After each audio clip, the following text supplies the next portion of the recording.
Assalamualaikum warahmatullahi wabarakatuh. Halo semuanya.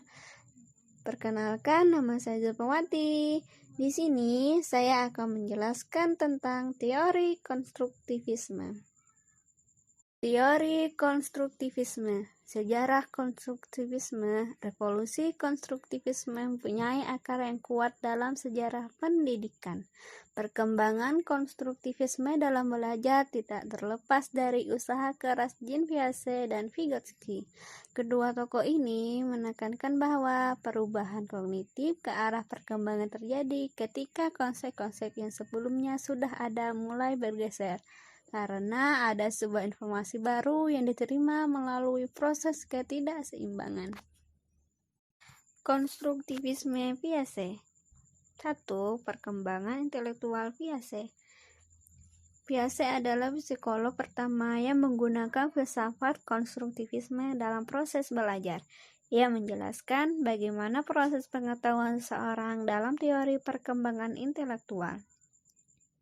Piaget percaya bahwa setiap makhluk hidup perlu beradaptasi dan berorganisasi lingkungan fisik di sekitarnya agar tetap hidup.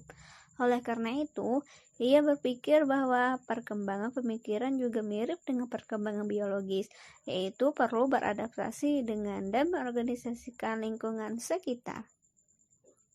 2. Tahap perkembangan intelektual siswa. Jean Piaget telah banyak membuat kajian dan eksperimen dalam bidang psikologi pembelajaran kanak-kanak. Beliau berpendapat bahwa pemikiran kanak-kanak berbeda pada masing-masing tingkatan. Ia membagi perkembangan pemikiran kanak-kanak menjadi 4 tingkatan. Yang pertama, tingkatan sensori motor. Yang kedua, tingkat praoperasi. Yang ketiga, tingkatan operasi konkret. Dan yang keempat, tingkatan operasi formal. Setiap tahap mempunyai tugas kognitif yang harus diselesaikan. Tingkatan sensori motor 0 sampai 2 tahun. Pemikiran anak berdasarkan tindakan indrawinya. Tingkatan profesional 2 sampai 7 tahun. Pemikiran anak ditandai dengan penggunaan bahasa serta tanda untuk menggambarkan konsep. Tingkatan operasi konkret 7 sampai 11 tahun. Ditandai dengan penggunaan aturan logis yang jelas. Tahap operasi formal dicirikan dengan pemikiran abstrak, hipotesis, deduktif, serta indukatif. Konstruktivisme Vygotsky. Salah satu konsep dasar pendekatan konstruktivisme dalam belajar adalah adanya interaksi sosial individu dengan lingkungannya. Vygotsky sangat menekankan pentingnya peran interaksi sosial bagi perkembangan belajar seseorang. Vygotsky percaya bahwa belajar dimulai ketika seorang anak dalam perkembangan zon proksimal, yaitu suatu tingkat yang dicapai oleh seorang anak ketika ia melakukan perilaku sosial.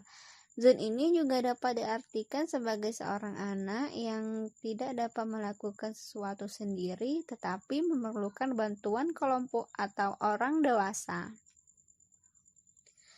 Konsep lain dalam karya Vygotsky adalah pembicaraan batin atau inner speech.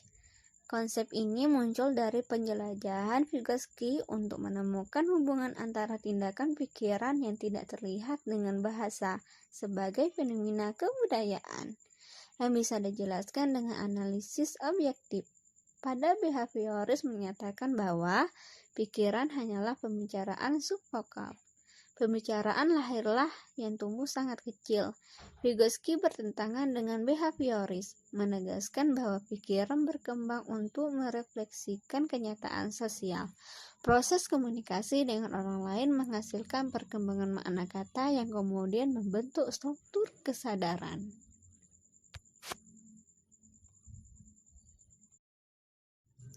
Nah, begitulah sekilas tentang teori konstruktivisme. Jika ada salah kata atau kekurangan dalam penjelasan saya mohon maaf. Semoga bermanfaat. Assalamualaikum warahmatullahi wabarakatuh.